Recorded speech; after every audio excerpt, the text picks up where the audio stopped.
Hello dear student, welcome to physics नमा।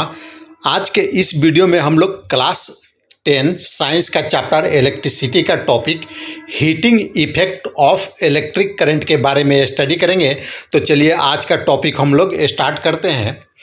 तो जैसा कि हम जानते हैं कि इलेक्ट्रिक सर्किट में हमें अगर करंट को पास करना है तो हमें बैटरी या सेल की ज़रूरत पड़ती है। अगर और घरों में हमारे पास जो इलेक्ट्रिसिटी आता है वह वायर के थ्रू आता है और वह किसी जो कंपनी इलेक्ट्रिसिटी प्रोड्यूस करती है उसको वह वहाँ से वायर के थ्रू इलेक्ट्रिसिटी सप्लाई करती है।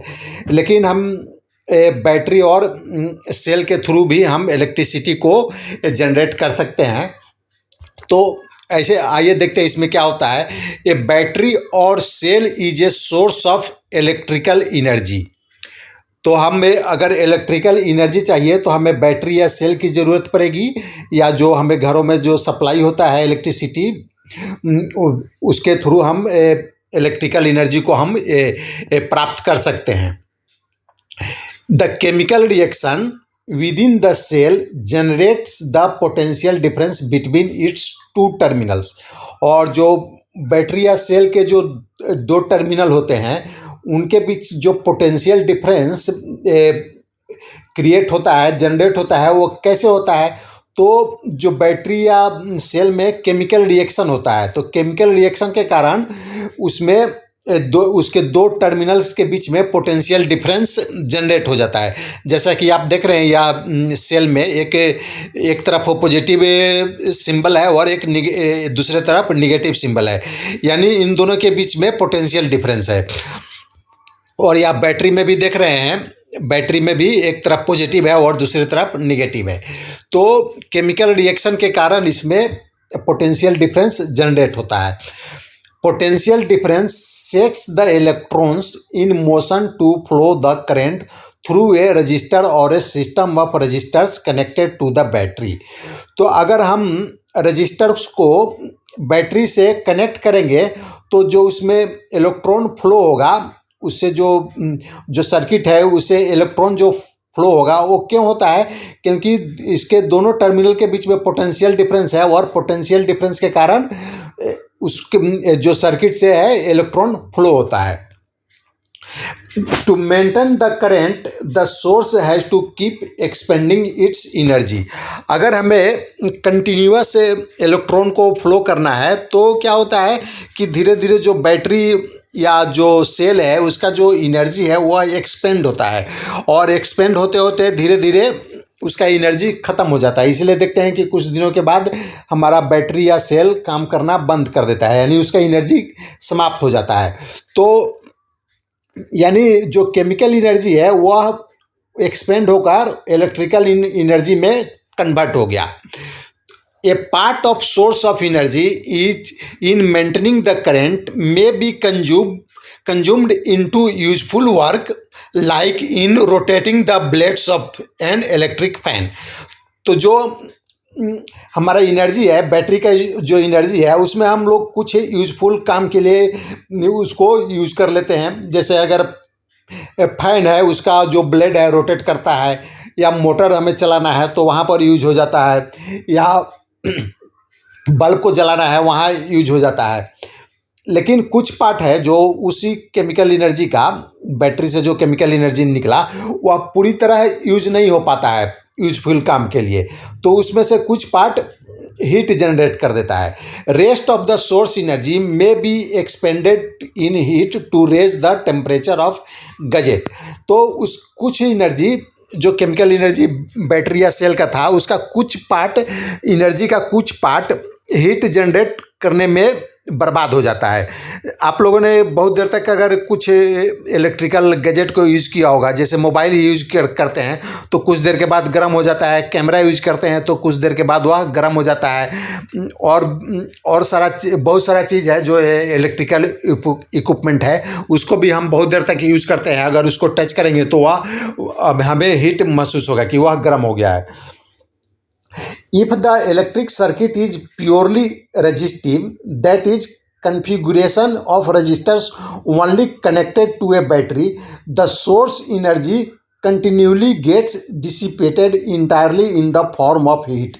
अगर हम जो सर्किट में कोई ऐसा कुछ हम कनेक्ट कर दें, प्योर रजिस्टर ही लगा दें, तो वो क्या होगा, जो एनर्जी है वह हीट के रूप में जनरेट होगा।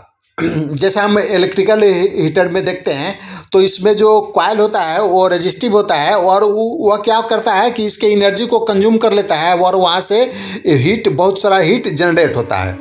जैसा कि आप या सर्किट में देख रहे हैं, इसमें एक हीटर लगा हुआ है, इलेक्ट्रिकल हीटर, और इससे जो बैटरी से जो एनर्जी जाएगा वह उसको हीट में कन्वर्ट कर देगा। या इसका प्योरली रेजिस्टिव होता है, यानी इसके थ्रू या इलेक्ट्रिक पास नहीं करता है, तो यह क्या करता है कि यहाँ से यह हीट को जनरेट कर देता है। जो यहाँ से एनर्जी गया, बैटरी से जो एनर्जी गया उसको हीट के रूप में वह कन्वर्ट कर देता है। This is known as the heating effect of electric current, और इसको हम लोग बोलते हैं heating effect of electric current, क्योंकि यह इलेक्ट्रिक करंट के कारण कॉइल में हीट जनरेट हुआ, इसीलिए इसको बोलते हैं heating effect of electric current. This effect is utilize in devices such as electric heater, electric iron ETC। तो इलेक्ट्रिक हीटर में यूज कर सकते हैं, या हम जो आयरन यूज करते हैं उसमें भी इसी कंसेप्ट को यूज किया जाता है। Consider a current I flowing through a resistor of resistance R। मान लेते कि यह सर्किट है और इससे जो करंट फ्लो कर रहा है वह करंट है I फ्लो कर रहा है, और जो इसका जो हीटर है उसका रेजिस्टेंस से R है। इसमें मान लेते हैं करंट I फ्लो कर रहा है और इसका जो रेजिस्टेंस है हीटर का वह R है। तो R है तो, और ये let the potential difference across it be V। तो बैटरी के दोनों टर्मिनल्स के बीच में पोटेंशियल डिफरेंस V है, तो जो सर्किट का यह पॉइंट और यह पॉइंट, इसके बीच का भी जो पोटेंशियल डिफरेंस क्या होगा, V होगा। Let T be the time during which charge Q flows across. अब मान लेते कि T टाइम में इस सर्किट से जो चार्ज फ्लो करता है उसका वैल्यू है Q है, तो यानी T टाइम में Q चार्ज इस सर्किट से फ्लो कर रहा है। Potential difference V between 2 points equal to work done per unit charge. और हम जानते हैं कि जो पोटेंशियल डिफरेंस होता है किसी दो पॉइंट के बीच में, तो वह इक्वल होता है work done per unit charge. यानी यूनिट चार्ज को हम एक पॉइंट से दूसरे पॉइंट तक लेकर जाएंगे तो जितना हमें वर्क करना पड़ेगा वह उसके पोटेंशियल डिफरेंस के इक्वल होता है। The work done in moving the charge Q through a potential difference V is VQ।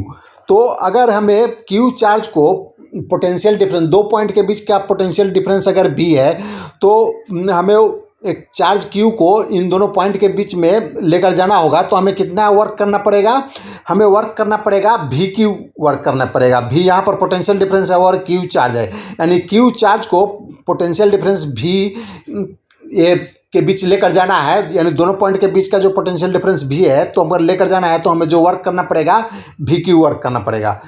Therefore the source must supply energy equal to VQ in time T।